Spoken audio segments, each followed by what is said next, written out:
And welcome. Welcome to boot camp. Oh, that's okay. We'll have to do like a 6-foot rule anyway. And masks and stuff, so it's probably better. Okay, so in your command, before we do anything, we have to make sure your Docusign is set up. So you're going to click on your name. You're going to go into settings. And mine pops up first, because once it's connected, that's what will happen. But scroll down until you find this. Let me disconnect and I'll show you. And you're basically looking for a connect account. Yep. And then it will pop up with this, and you're going to put the email you want, your first and last name. You're going to send registration email. Ooh, question was, can I change it later? That is a good question. You can change it later. It's trickier. It's not super easy, but it's definitely doable. That makes sense. Oh, no. So if whatever account you create now, you're going to want to keep that for the long term. So you'll just change the email on it because it'll have all of the history of all the contracts, and you need like a place where all of those things are. Does that make sense? So send registration email, and I'm just literally going to let you do that right now. And I'll log into mine here.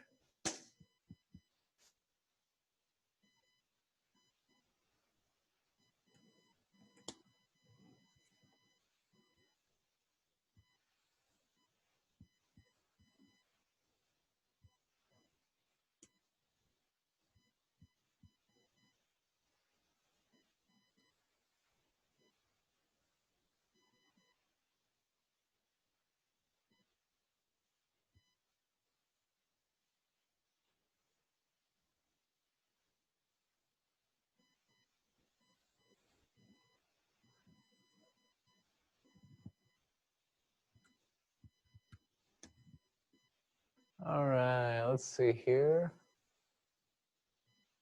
Basically, the end game that you're trying to get to is this. It just says connected in your settings. So it'll ask you to approve like 7 times. It may pop up some block ups or block pop-ups. Sorry. Okay. Okay. Yep. And hit authorize.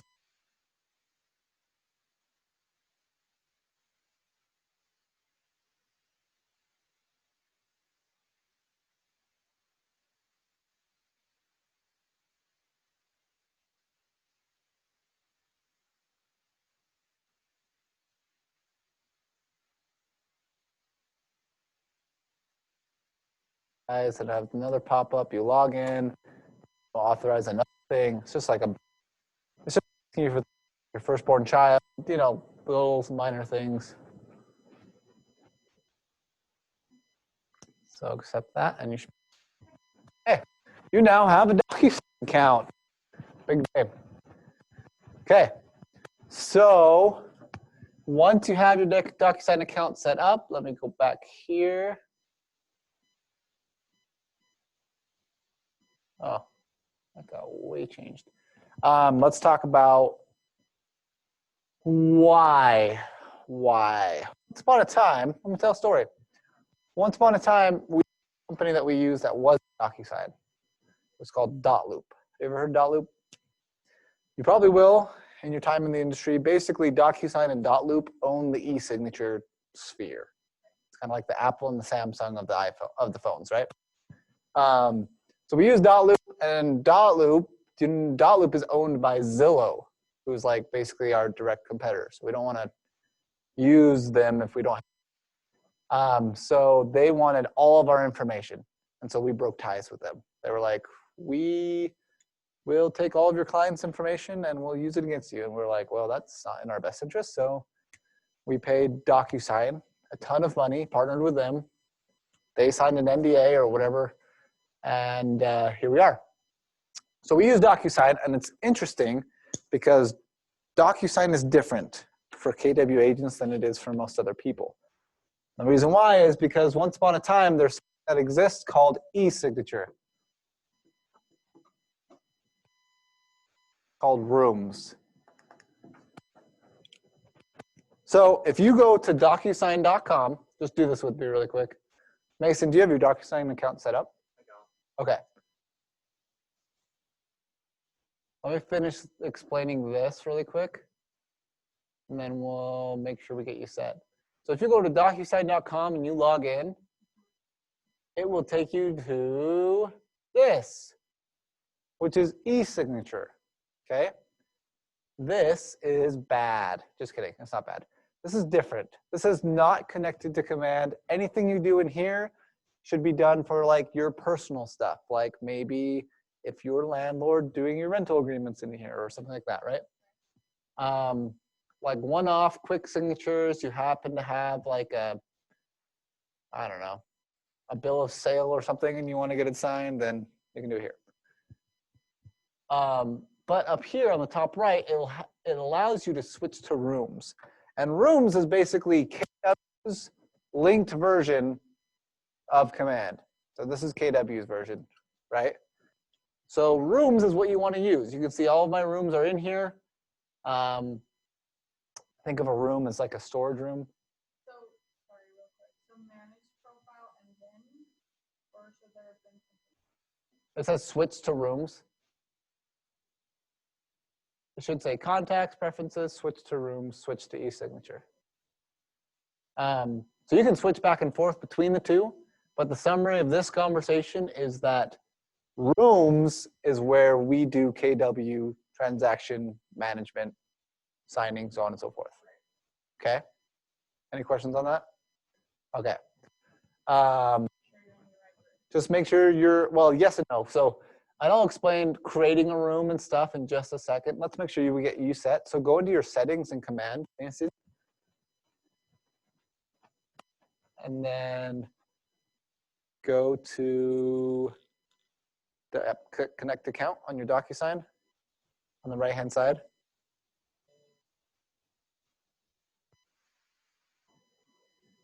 Make sure that's the email you want. And then send registration email and just walk through the steps. It'll have you authorize like 40 times or something, 80 times. So when I click on switch to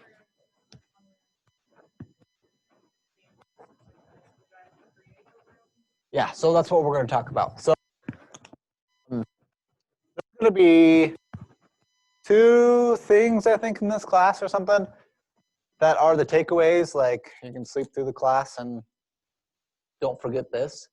Number 1, never create a room in Docusign. Okay? You will never create a room in Docusign. You can access your rooms through Docusign. You'll sign things through Docusign, but you'll never start anything like in terms of a room in Docusign. It all starts in command. So I'll show you that in just a second. But if you create a room in Docusign, it's not going to be linked to command. It has to start from command and go into Docusign. Okay? Okay, so the way that you're going to set up rooms in general is through opportunities. So day 1, we talk about creating contacts and keeping in contact with your database. Day 2, we talk about when your database that you're keeping in contact with says that they're interested to buy or sell, you create an opportunity which manages that transaction. It has all the compliance, so on and so forth. Day 3 goes a little bit more in depth into those opportunities. So let's dive into an opportunity here.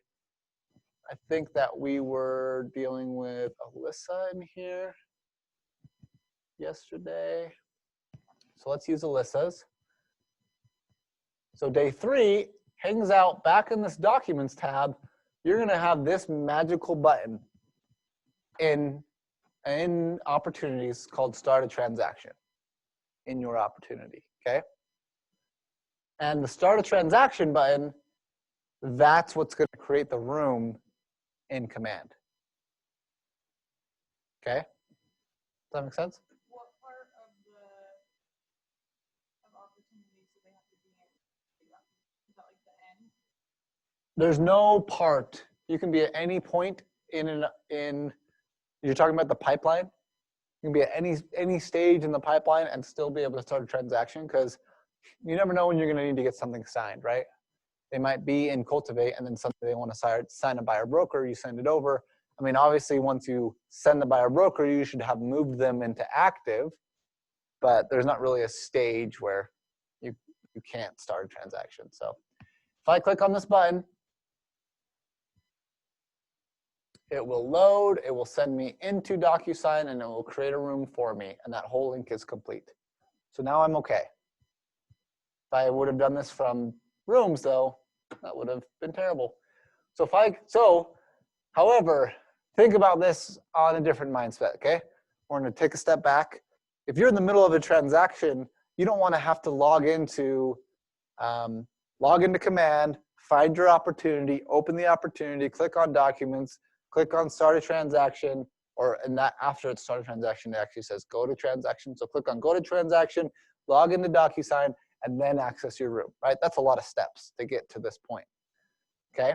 So the workaround is to log into Docusign.com and switch to Rooms.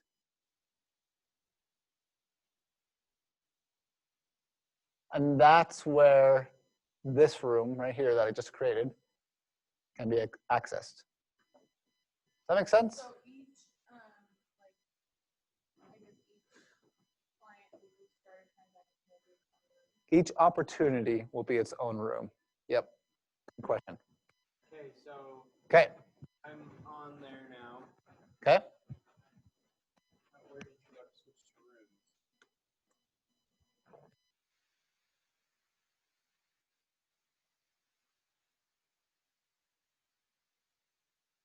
Sure, which is the other side.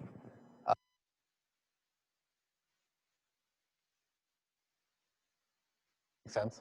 But I don't want to click on that. Well, you can use, I'm just saying, you don't want to create anything ever in my signature unless you understand that's never going to be linked to Docusign, to Command. Does that make sense? Yeah. And then the other side of that is you don't ever want to create anything in Rooms. You want to create it in Command, because then it will bring it into a room. It'll just create a room for you. Does that make sense? Okay. Okay, so let's review really quick what just happened. I was in Command, I'm in my opportunity, I clicked on a button that said Start Transaction. What that does is it creates basically what is a storage room for all of your raw documents that need to be signed, right? Your blank docs that you need to fill out, you need to sign, whatever that is, that's where you store them. So now in the future, it says Go to Transaction, so that just brings it back. I can go to Transaction and be taken straight into the room. But this is the room, my quote-unquote storage room. Where do you create the transaction? So it creates it when you click on Start Transaction. So in the room, in Documents, so go to an opportunity. So on the left-hand side here, click on that. Yeah.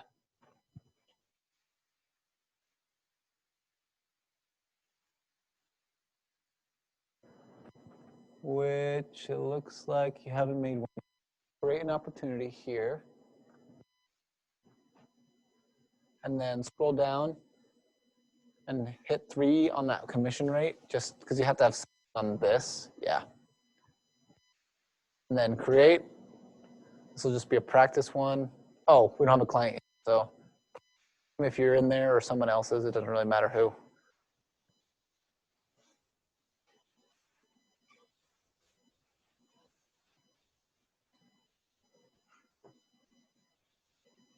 Perfect. Then hit create. So this is the opportunity card like we were talking about yesterday, right? And so in Documents is where all of compliance happens. And there's a magical button right here called Start a Transaction, and that will open up a new room for you. Hey, Jessica. Good. Just teaching class. No, do you know anything about DocuSign? All right, well, come on in. This is Jessica. She runs Andy Fisher's team.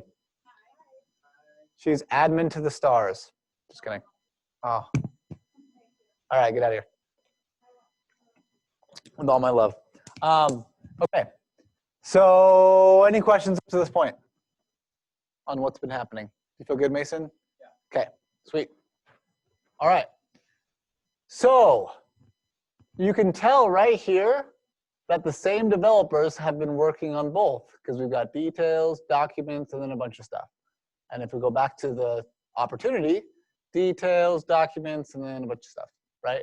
It's a pretty similar organization with these tabs right here, okay? So kind of like an opportunity, everything starts in details.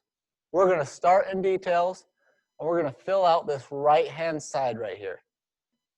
So I'm gonna dive in, I'm gonna hit edit, and I'm gonna make sure I have every single person that might be involved in this transaction. So we're gonna pretend like this is a buyer transaction, okay? I'm pretty sure this is actually a listing, but the buyer helps you understand this point a little bit better. So let's talk about it. Who is involved in a buyer's transaction that's gonna need to sign documents? Who do you think? Lender, okay, perfect. What did you say? Buyer, the buyer's agent. Appraiser's ordered by the lender. Inspector, you don't really email the inspector documents of the transaction, right? That's terrible handwriting. Oh well. Yes and no. Do you ever email a seller? Seller's agent. Yep. So we'll put the seller agent. In some scenarios you will, right? A FSBO, for example, right? If you're representing the buyer and they're selling it by themselves, you might have contact with the seller directly, but usually not. Anything else? We're missing one more here. Can you guess what it is? Not the broker, even though your broker will be involved. So it's not a bad idea to add the broker in here.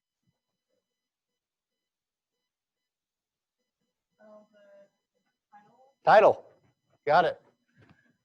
Right, so, okay. So we got to add all these people in, okay? So let's go in. We've got, okay, look, it auto-filled with my contacts information. I've got Alyssa in here. There's her cell phone number, which I don't need at all. Oh, I'm just in details. I'm in the details tab. This on the right-hand side? Did you hit edit? Scroll down. Edit general information. You're in an opportunity. You're in an opportunity. You guys are not in Docusign. Oh. You need to go into the room of Docusign, and then, yeah. Yep, you're good.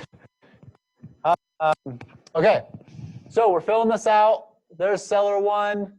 By the way, these titles, they don't really mean anything.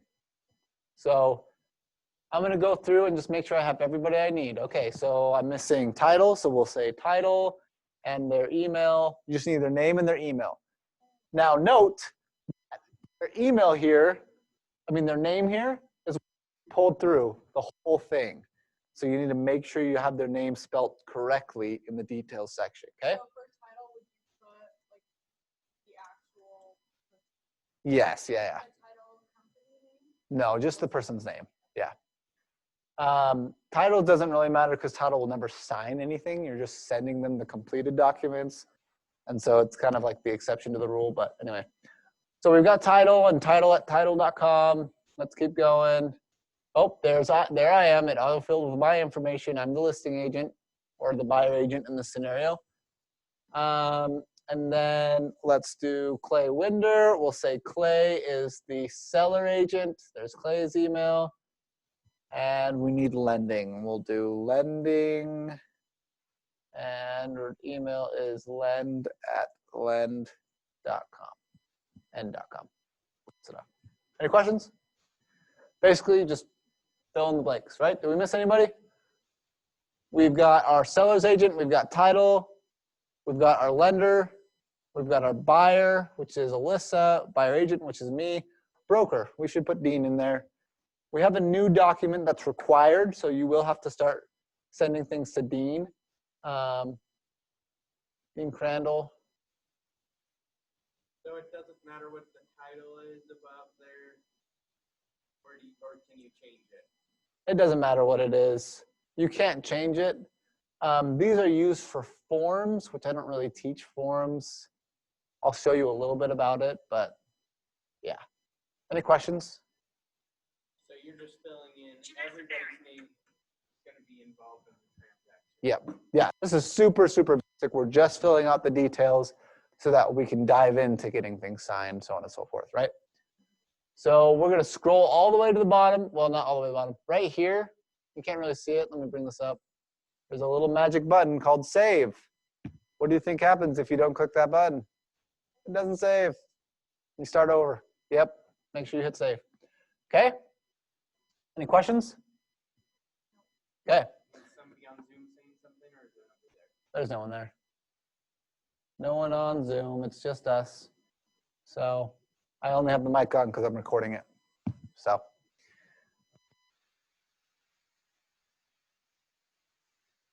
Documents. So in documents, it's super, super straightforward. I'll minus this really quick. But basically, you can grab whatever document you have. Let's say you have it on your desktop. You drag and drop it in. Okay?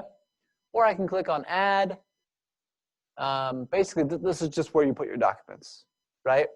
Couple quick tricks. There are forms, which if you go in and you fill out a whole bunch of stuff, they ask you for like your URA number or something, or your NERDS number, I think.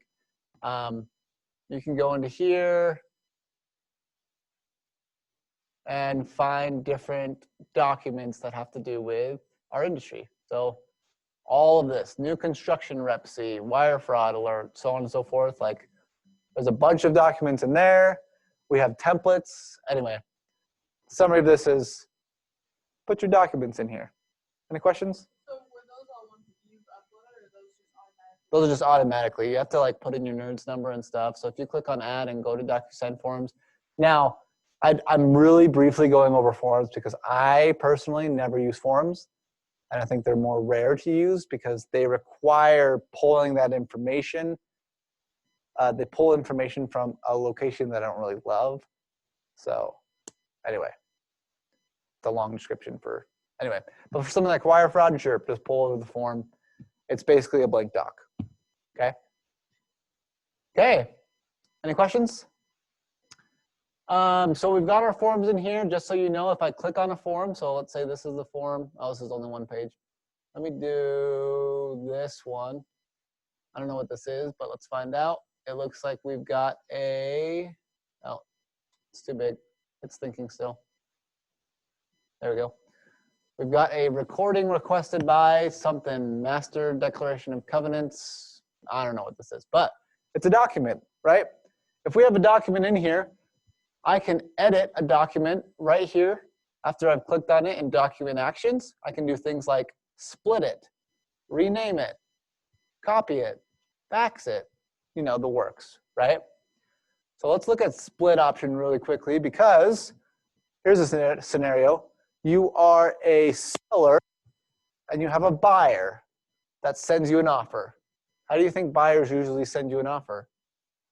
It's in a giant stack of papers. Oh, here's our Rep C, Addendum 1, here's our pre-approval letter, and here's a personal letter from our clients, right? And they just have one document that's all of these things in just a conglomerate, okay? So you need to know, how do I take that one document and split it into what they're supposed to be, right? So the easiest way is to just type what the new document you want here. So let's say I'm getting the Rep C out of this document, okay? Is it actually going to create different documents, or is it just going to like? It's going to create different documents, yep. So if I pick the first 6 pages, which is usually how long a Rep C is, for that one, and then I say, let's say the Addendum 1 is 1 page, so we'll say 7, and so on and so forth. Then I hit save. It will do 2 things. Oh wait, I created this. I did get rid of it. There we go. I hit save. It will do 2 things. First of all, it will split the documents that I made. So I've got the Addendum 1 and Rep C, right? And it will also save the original. It will keep the original. Wait, yeah, this. Well, I'm not sending anything. I'm just strictly managing documents right now. Okay? Any questions on this? Pretty straightforward. So let's do this in real life, okay? Let's go to utahrealestate.com because you're never going to pull documents from your desktop that you don't have. Let's sign in. Oh, wait. Let's type in. Is that it? No. Oh, that's why.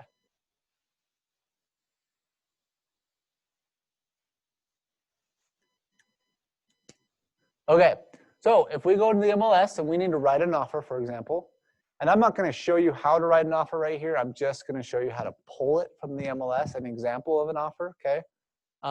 Writing an offer is covered in WITSE, which is next Wednesday, if you want to learn that, okay? So I'm going to dismiss that message. I can go into Forms, Forms Library, and I can look up here and I can say, okay, what do I need? I want a REPC. Oh. There's the addendum to real estate purchase contract. I don't need that. I just want the regular REPC. There it is right there. So I'm going to add the REPC in there. I want we'll throw in an addendum, and I want a buyer broker. Exclusive buyer broker. See that? So I just pulled the 3 most commonly used documents. By the way, your homework will be to pull these 3 documents from the MLS. I've got the REPC, an addendum to the REPC, an exclusive buyer broker. So once I've pulled them, I can create a packet. And it has all this stuff I could fill in, which again, I'm not going to fill out REPCs right now. What was the third one you pulled? Buyer broker. And then I'm going to print a packet. I've got them all right here. I'm going to generate a PDF.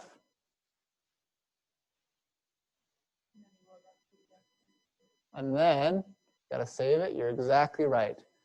I'm going to go into my documents. I'm going to load this PDF into it. Boom. Just like that. And then, so I started this process yesterday. That's how I came Okay. about it. Then you can start to fill out your client's information and all those things. Yeah, so good question. I would not fill out your client's information in Docusign. I would use Docusign strictly as a resource to get things signed. Does that make sense? So I would use the MLS to fill out the information. Because in the MLS, if I go back here, You can edit it all. I can edit it all. First, Yep. then download it. Then download and print it. Send to sign. Exactly. Yep. Do you ever just, I mean, I'm guessing no, but do you ever just flag the spot and have the buyer fill out their own info? Good question. The question was, do you ever just flag the spots and then have the buyer fill out the information so it's all correct? My answer for that would be never. You want the buyer to do as little as possible because they're going to screw something up, right? So when you're writing the offer, you're having the conversation with your buyer of, this is what I'm thinking of doing for an offer. This is what I would recommend. Is this okay? What's the price point we want to offer, so on and so forth. They're having that conversation, and then you write out the offer and you just send it to them for them to sign. So would you flag everything and say, make sure all this info is correct, or do you just say review it and then sign it? And you just I would just say assume review it and what's sign it. Okay. I mean, you'll get to the point where like, and this is the thing. This is why you're the professional and you've got to be really good at this. Your buyer's not going to review it, right? They don't know how to read a contract. They're just going to trust your judgment and they're just going to sign it, right? Now you should review it with them and you should walk through the different steps of like, okay, so going through this REPC, we've got our offer to purchase. I'm not actually going to show them how much we're going to put in the loan. I'm just going to put the total price of the property for now and show what earnest money we're going to give. If I go down here, there's some seller, where is it? We're going to ask for them to buy us a thingamabobber. Where is it? This is why I don't, oh, okay, home warranty. We're going to have them, we're going to be able to choose the warranty ourselves, but we're going to order it.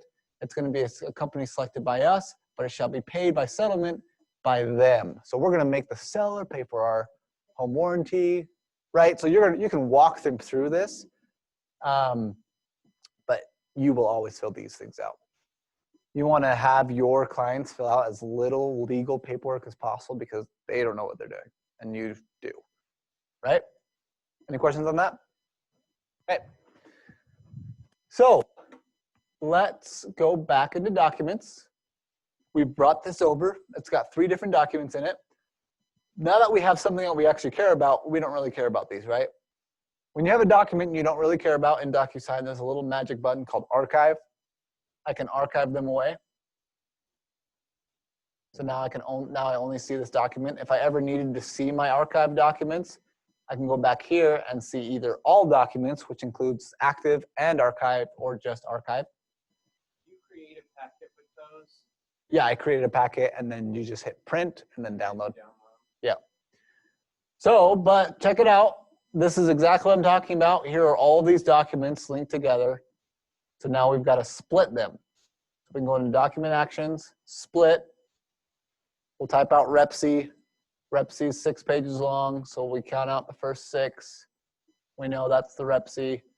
The addendum 1 is usually just 1 page, and then the buyer broker is these 3. Obviously, sorry. Where do you go to split again? Let me hit save here.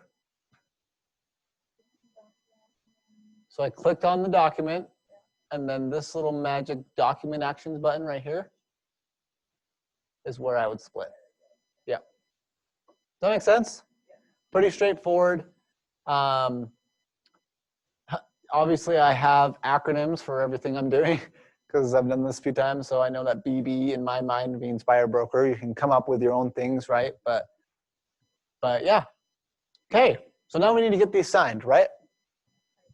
So we want to get each of these signed, so I'm going to select all 3. Then right here is a little magic button called Docusign. Okay? And that's what we're going to click. But wait, what's this tab? We disappeared. We're now in an envelope. What the heck just happened? Right? Let's talk about that for just a second. So we just created an envelope. Think of envelopes as basically an email. You're creating the email that you're sending to your clients that contains all the documents that need to be signed, right? So when I selected all those documents and I hit DocuSign, it created this envelope, which is like, it's just like an envelope. Remember in the old days where they put all these documents in an envelope, like a legal envelope, and they folded it together and they pass it to people, right? The local carrier would run it down the street or whatever. Here's all my documents in my envelope, okay? And again, if I exit out of this and save and close, I can see this envelope right here and I can edit it later. One of the coolest things about DocuSign is if you send this out and you make a mistake, you can fix it. As long as they haven't signed yet, you can go back and fix it in the envelope. So we're gonna go into the envelope. Here we are, we've got all these. Now we need to add recipients. Who am I gonna send these things to? Let's go into room participants. So who needs to receive the addendum 1, the buyer broker, and the RepC?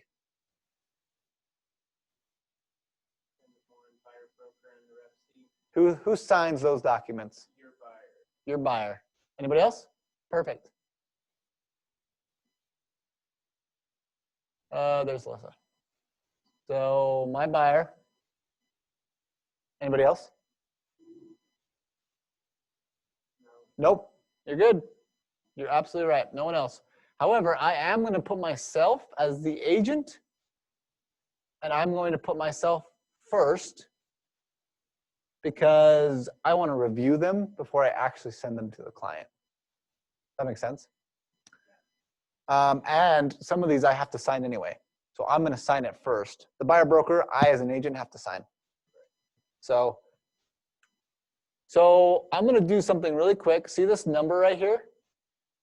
This is order of operations, and this is super, super key in the future. I put myself as number 1 and Alyssa as number 2, and the way this is going to work is it's going to send it to me first. Once I've signed, then it will send it to Alyssa. So I double check all my paperwork. Exactly. Yep. So this order of operations come in handy later too. So let's say that we are accepting a counter, right? So we sent an offer to the seller. The seller said, oh, I love your offer. I just want to take off the home warranty because that's the market that we're in. And we say, okay, that's fine. We'll pay for the home warranty. And so they send it back. Now, once it's signed, I need to get it out there, right? I've got to say, okay, hey, lender, hey, title, we're under contract now. We've got things to do, right? So I can send it to lending. I can send it to title. And I can send the completed copy to the seller agent, Clay,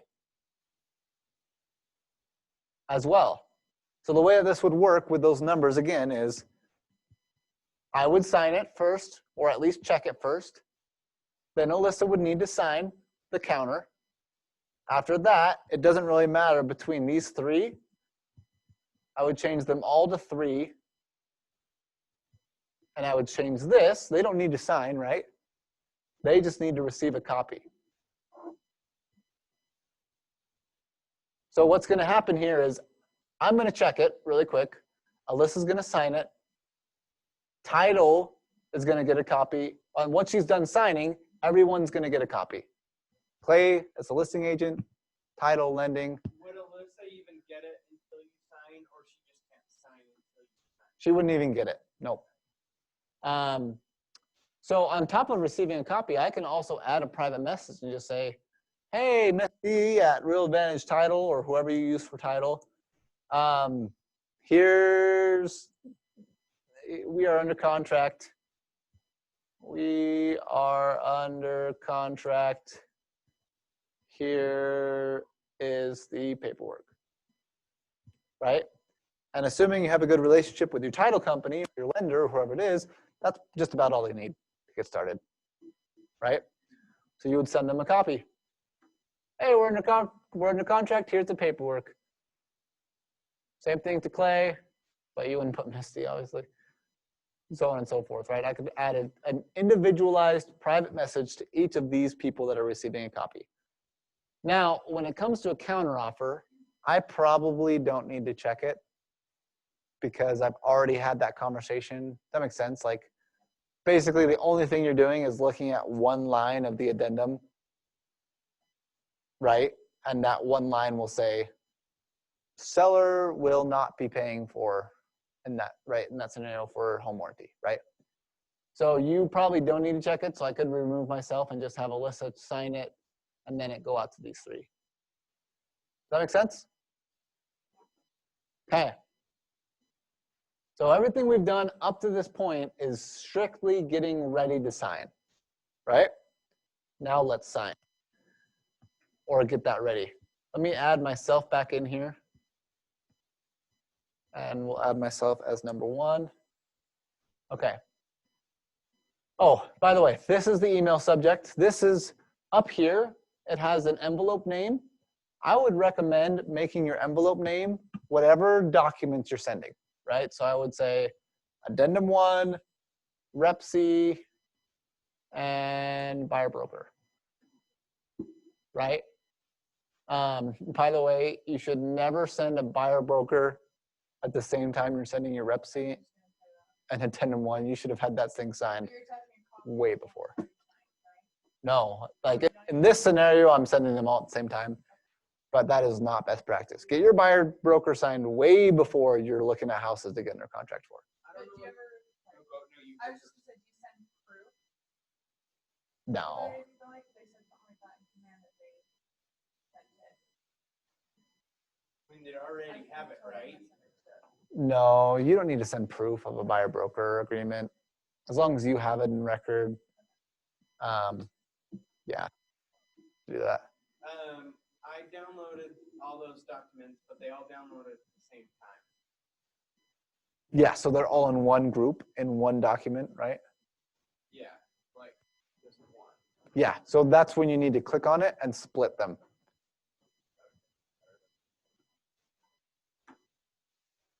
And there are ways to download them without them needing to be split, but there's so many scenarios that are going to come up. Document actions to split it? Yep, document actions and then split. Okay, So we're going down the way.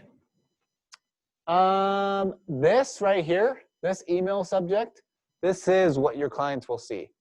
Your clients will never see the envelope name, but they will see the email subject, okay? So I can hit next, and here we are, the big kahuna, the signing field, the moment you've all been waiting for. What number should this be? Pop quiz. 1, good. Never put 0. There's no such thing as addendum number 0. Starts with the number 1, okay?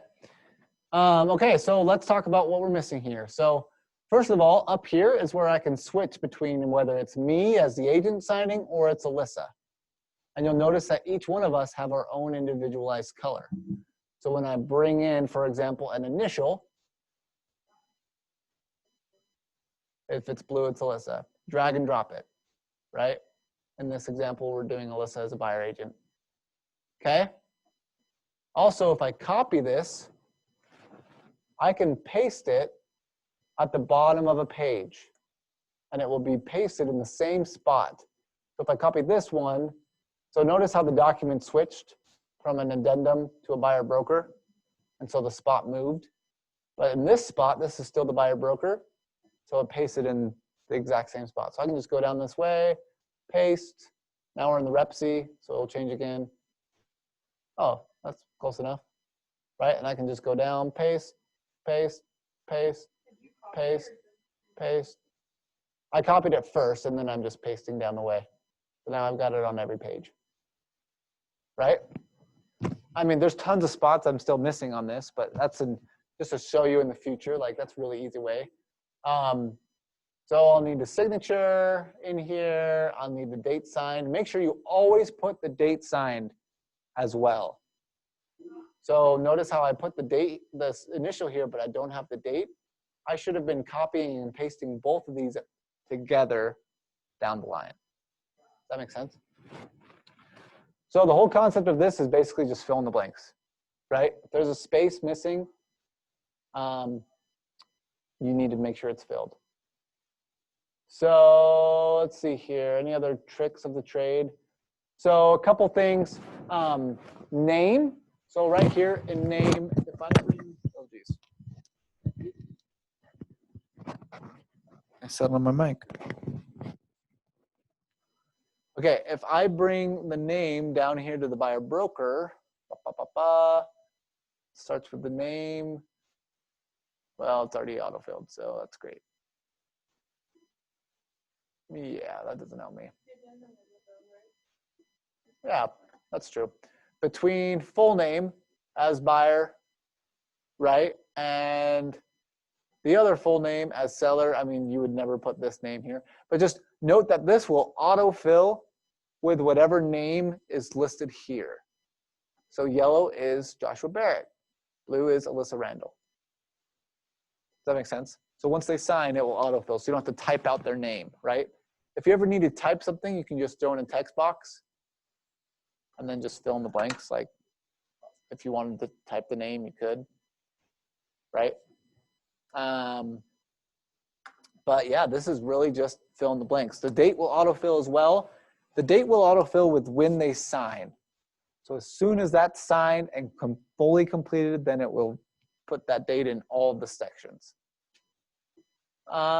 Text checkbox, I can throw in a checkbox in here, and if I double click it, I can check it. You should be checking checkboxes. You should not have your client check checkboxes. That makes sense? Because again, you don't want your client to be responsible to do anything but sign. That's all they do. They just agree to whatever you wrote out. Yeah, pretty straightforward, right? Scenario. You made these blue and they're supposed to be yellow, right? Let's say this is supposed to be Josh signing, right? The way I can fix that is if I select them, I can change it on this side to be yellow, right? And vice versa. Let's say I want to change all these to be blue because it's supposed to be Alyssa signing. I can change it, right? So there's a lot of ways you can fix errors. The biggest part of this is that you are scouring to make sure that everywhere it has an initial and a date is completed. Because you should scour all the paperwork before you get to this point for anything else. Jeez, I put this the weirdest way. I dropped the mic thing too. You should be scouring, like when you are filling it out on the MLS, you should make sure that you're not missing check boxes, that you're not missing things like that, right?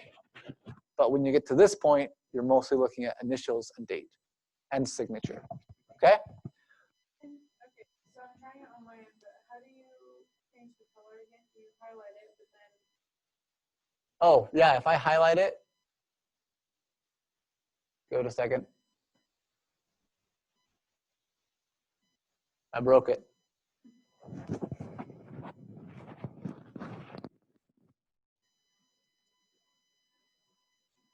Okay. Really?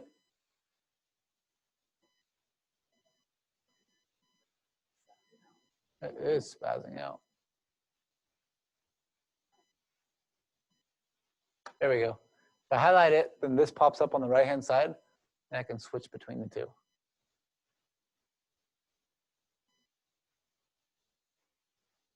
Okay, so just so you know, the most commonly missed signature, or in my opinion, the most commonly missed initial, is if you go down here to the Repsy, like just play this out with me in your mind, right? You're putting this in, you're putting in the initial, the date, the initial, the date, the initial, the date, the initial, the date, the initial, the date. You get to this point, okay, the signature, the date, I'm good. What did I miss? The initial, the date, right there. This is probably the most commonly missed one because you get to this point and you're putting something on here, but you missed this at the very bottom. So be careful of that. Notify them, right? If you have to finish it. Yeah, well, it won't complete until they finished it.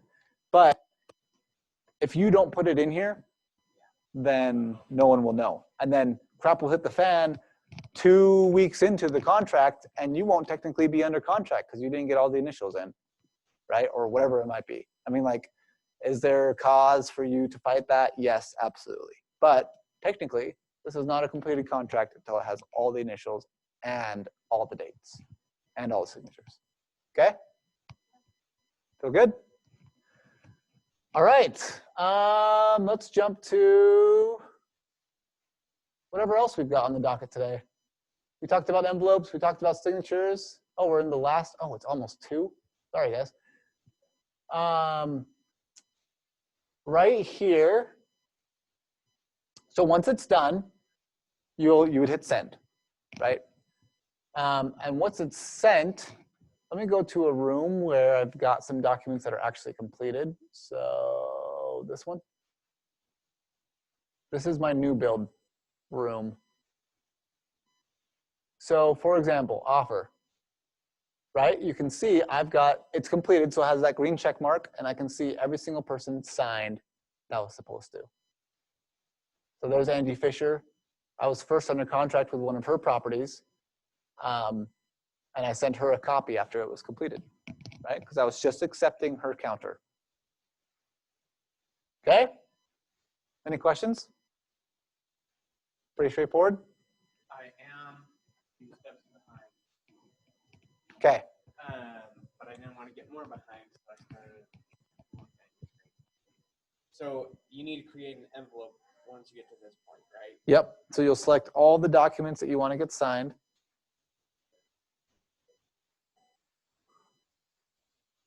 And then you'll click the magic button that says Docusign. It's a little pen looking thing right here. This guy. Yep. And that will create an envelope for you. Take you back to that step. Yep, exactly. So now from there, you're going to name the envelope, name it whatever documents are included in it. So Get my reps. all of these. Oh, that's fine. So if you go back to envelopes, this is actually a good point. If it doesn't pull in something, so open that envelope, you can just click right here and click on Room Docs and add it in.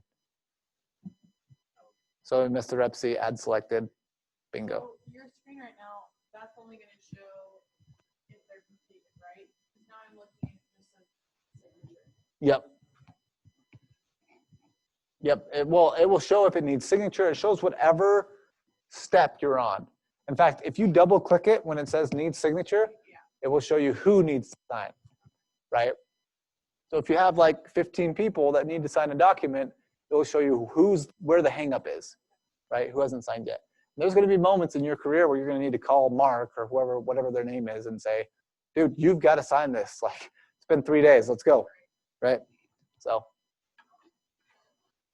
All right, let me make sure I haven't missed anything. When you get things signed, you're gonna see something called a certificate. This is what that looks like. Basically, DocuSign's gonna send you something that says, you did get it signed, it's official, something, something, something. This is just so that when you win, I still win, eventually you'll get sued, and when that happens, you have the backup that you need to cover your butt. That makes sense? I mean, 99.9999999% of the time, you will never ever use those. So just archive them, right? But it's good to have them in that scenario, okay? So just so you're aware of that, adding to command rooms.docusign.com. Oh yeah, I'm so glad I put that on there. So once you're done, let me just okay. Once you're done getting documents signed, remember how we talked about compliance here? We talked about how in an opportunity, you need to fill out all of these, and I showed you what it looks like when it's completed. So when you're adding files, now that you have it linked, you can pull files straight from DocuSign. And I can say, okay, well, there's the rep C. I can assign it to this spot. And those are going to be unsigned, right? Well, this one's unsigned, but you can pull your completed documents as well. Okay? What's up, Karen? Oh, you. Any other questions? So there's that. This is the last thing I would point out. Docusign.com. Rooms.docusign.com is basically DocuSign for your phone. So there's not a good app for it, but if you go on your browser and go to rooms.docusign.com, that's a really good link to use command on your phone. I mean, use DocuSign on your phone. Okay? So when you're in the middle of a showing or whatever, you can pull out and be like, yeah, let me send you a rep C. Boom. Do it right there. Okay. And in the future, like I talk about a rep C, like it's super easy to bring up. Like you can build out templates in DocuSign. That's your rep C. So anytime you need a rep C, you just whip that little template out and plug it and play. Yep, exactly. So like there's a lot of cool things you can do down the road. For now, let's just do it the old-fashioned way so you can get used to the whole process, and then we can simplify and streamline from there. Okay? All right, your homework. This is your homework. Fully execute a fake rep C, buyer broker, and addendum through DocuSign. So I don't expect you, by execute, I mean just get them signed. I don't expect you to fill out the whole thing, like all the information of a rep C or whatever it is, but I want to make sure that every single date, initial, and signature box that needs to be filled out is filled out. That makes sense? And signed. So send it to yourself, basically. Send it to yourself. Make yourself the one that's signing these documents. And yeah, that is homework number 3. All right.